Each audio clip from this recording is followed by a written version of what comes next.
welcome back to my Forgive Me If I Don't Shake Hands channel. I'm your host, Mark Gianatali, and today we are discussing the 5-part limited series that's currently streaming on Peacock, Angelyne. Angelyne is a 5-part limited series created strictly for the Peacock streaming service. Now I don't think Peacock is one of the more famous ones breaking down barriers, but they have an interesting business model in the fact that they're creating a lot of content exclusively for the streaming platform, but also any movies that Universal seems to be releasing are showing up on the streaming service within seemingly a month or two. Ambulance, that came out in April, is already on the service. The Northman, which I think just came out a month ago, that's already on the streaming service. So they actually are doing a lot of good stuff. And you can probably get it trial things for free for a month. The one that I have is free for 3 months. So there's a lot of good stuff, just like any other service. There's things that are exclusive to the platform. And yes, it's getting a little maddening. But I sat down to check out the Angelyne limited series, and I just thought I'd come in here and give my thoughts on it. So basically, for those that don't know me, I had spent 23 years living in Los Angeles, California. I moved there in 1997. Currently I live in Nashville, Tennessee. But in 1997, these Angelyne billboards were still everywhere. And I had only seen those in movies that took place in LA. They were sort of woven into the fabric of LA. What this series does a pretty good job of explaining how she came to be. There are some tremendous liberties with it, but it sort of does at least fill in the gaps from the version of the story that I heard when I moved there, which was that somebody, in theory well-off, well-to-do person basically paid and sponsored her almost, paid for these billboards, and helped her get famous for basically doing nothing. In the docudrama, they call it famous for being famous. I call it famous for being nothing. The show runs the thread that it is the precursor to your Paris Hiltons, your Kim Kardashians, and a lot of the stuff that goes on now. Angelyne stars Emily Rossum from Shameless, and she was in The Day After Tomorrow and The Phantom of the Opera back in 2004. Martin Freeman, who's familiar to many from the Marvel Universe, and he was in the Hobbit series. There's Lucas Gage, another actor named Hamish Linklater, who is rapidly becoming one of these very versatile guys. I actually knew him as the younger brother in this TV show, The New Adventures of Old Christine, that was on years ago. And he's also in the Tom Cruise, Steven Spielberg directed version of War of the Worlds. But I've seen him show up in a couple different things. He is phenomenal in this. And actually, aside from Angelyne, Emily Rossum's version of Angelyne, he is the best character. The good thing about this, it's only 5 episodes long, which is a nice break from the 8, 13, these long series that take your time to get involved in. There's only 5, and they're just shy about an hour each. I think they go a little bit more than 45 minutes. I think they're 50, 55 minutes for most. It does a pretty good job of setting the era. There's a lot of interwoven footage that looks like it's real footage from the area intercut with scenes shot with the actors. So a lot of VHS tape and talk show tape that is very rough, but it blends seamlessly together. The tone of the show can get a little crazy and all over the place. In the early episodes, it can't find its footing if it wants to be a comedy or a flat-out biopic about her. There's a lot of darkly comic elements just to the story inherently. The one thing that is weird is just about every character in it, his name is changed from the person that they're supposed to be portraying in real life. The problem with that is it lends itself to opening up entire artistic interpretations of the validity and the reality of this story. And that is where it gets kind of crazy, because they filmed this as if it were a documentary, but the actors are doing the interviews and telling the story. And there'll be times where ex-boyfriends tell the story, and then she's like, oh, that's not true. And so you get kind of like a little maddening about what really is true. And I think the whole series is sort of predicated on the fact that this Angelyne has lived her life as sort of as an enigma, and you don't know her story, and that's the way she wants it. It actually is a throwback to a fonder era when you just can't Google someone and find out everything about them. Like, it's like watching, I don't know, something from a very long time ago. It's just like a whole different world now.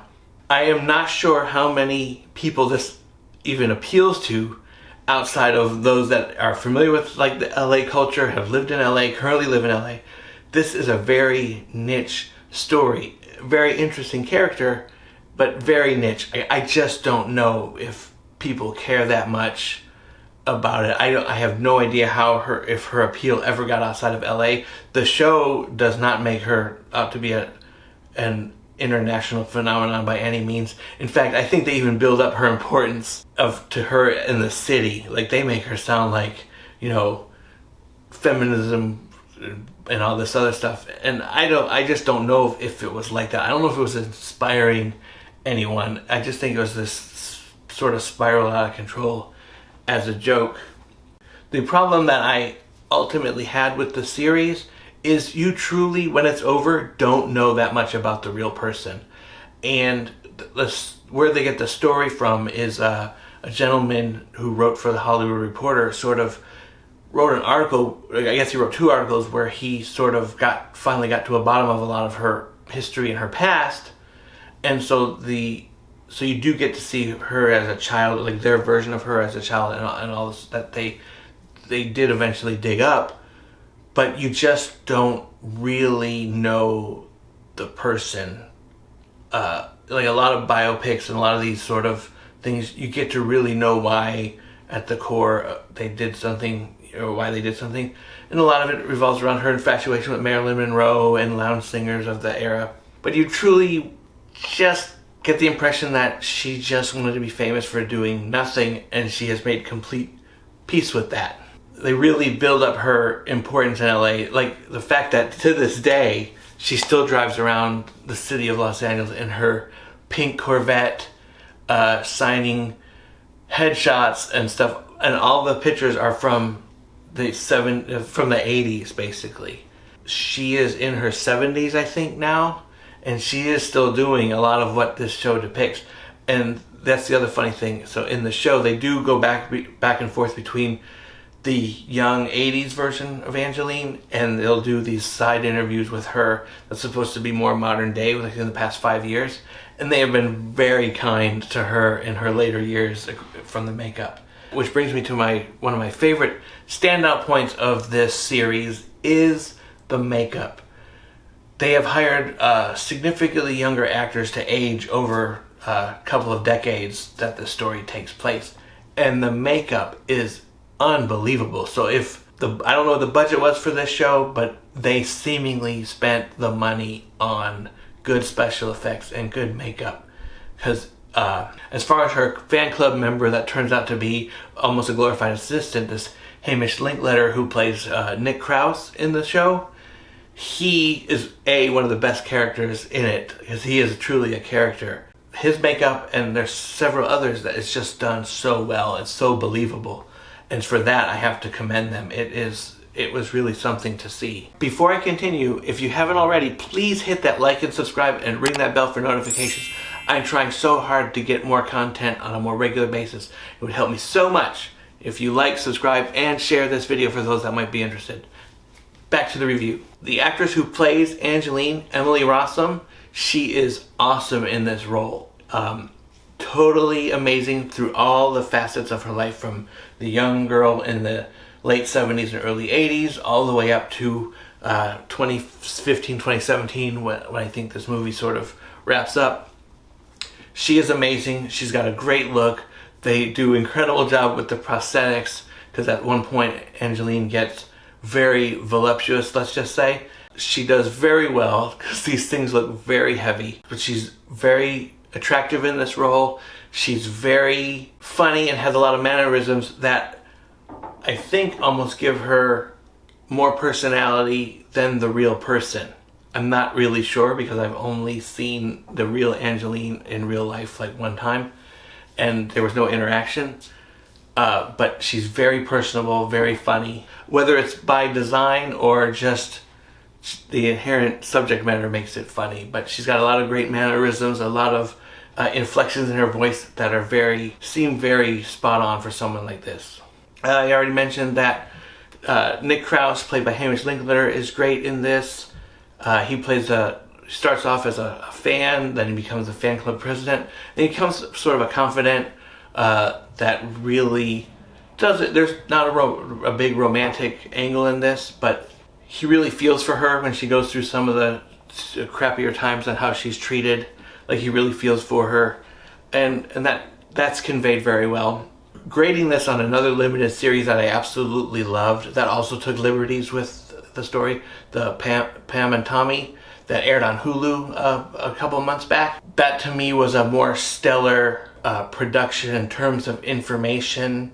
The sex tape thing, there's more meat on the bone, so to speak. And I think more people were into the Pam and Tommy thing because more people knew about that. That was more of a national, actually, like, global scandal. This seems very local, which is fun. I love good local. I watch movies and documentaries about things that are very local that have nothing to do with me or any place I've ever lived. I love stuff like that, but I don't know in the grand scheme of how much is out there to watch, how much people will invest in this. And that's kind of why I wanted to do the video, because it is an odd piece of filmmaking. The episodes are tremendous. They're directed very well. They look very good. But I don't think you can go and think you know Angelyne's life by looking at this. There just seems to be a lot of artistic interpretation and creative license used with putting this together. I'm not saying it's bad. Just saying there's a seemingly a lack of attention to detail that leaves you like thinking you know this person more so than when you first started watching the show. The way they portray Angelyne in this series is a real, like, pro-feminist ideal. Like, she has her personal rules about getting paid for appearances. If she's going to be in a movie, she only plays herself, and she sticks to that. And I've always gravitated towards things that when everybody's telling you no, people that can stick by it and, like, just push, like, all the naysayers away and do their thing and come out the other side with some degree of success and almost a looking back, like I told you. There is a lot of that. And I know, with what little I know about her, I do know that that's been her whole career. Like, she has tried so hard to just be that person. She just wants to be Angelyne. She wants to get paid for her likeness. She's one of those people that charges for every little thing. Autographs, t-shirts. There's no freebies with her. And if you can get away with that, that's to be admired. I don't know how she's doing it now in the modern age where I don't think a lot of people know who she is, but the documentary makes it look like she's a tremendous success. At times, the show feels like it's being set up to be turned into an off-Broadway production. There's some really quirky things in there. The last episode, without giving away spoilers, is a oddly weird thing with a lot of suspension of disbelief. It's very fantastical. I don't know, there's a feeling, especially in the last episode or two, that someone is sitting there going, this would make an odd little Broadway or off-Broadway show about this woman who did everything she could just to be famous. Very quirky. Sort of leaves you with a WTF moment at the end, I guess. Still very fun. You just have to sort of, if you can go in early with the absurdity of the situation, I don't think you'll have a problem with how it ends. But it is more of a fantastical sort of thing. I think they try to get a little artistic at the end to sum up this woman's crazy life. Anyway, with that being said, the show I felt was very much worth it. I watched, I think, all 5 episodes within 3 days. It's not a hard watch. It's not a slog. They're very entertaining. It's just, I guess, a matter of your threshold with, we're inundated with people that are famous for no reason now, and I don't necessarily know if everybody wants to see an origin story and how that all came about. But this sort of is the blueprint for a lot of that, it's just that billboards and print ads and t-shirts have been replaced with Instagram, Twitter, and social media. But it's really sort of the same thing. If you have seen Angelyne, please let me know your favorite parts in the comments, what you liked about it, what you didn't like about it, or if you think I'm completely crazy and it's not worth your time. I'd love to hear what you have to say. I'd love to hear if there's any other oddball series that you would recommend that won't occupy a significant portion of my time. I like to watch things, but it's really hard. Even with some of the Star Wars and Marvel shows, devoting 8 weeks and 11 weeks and all these things, it gets very overwhelming to me. Anyway, I'd love to hear your thoughts, recommendations, what you thought of it, what you might recommend for other shows. I thank you so much for tuning in. Please, if you haven't already, hit like and subscribe. Ring that bell for notifications. Share this with a friend who might be interested in this kind of content. I do a lot of movie reviews, a lot of oddball things that have snuck by on either video, streaming. I try to find little quirky movies here and there. So if that appeals to you, please hit like and subscribe, ring the bell, and I will see you in the next one.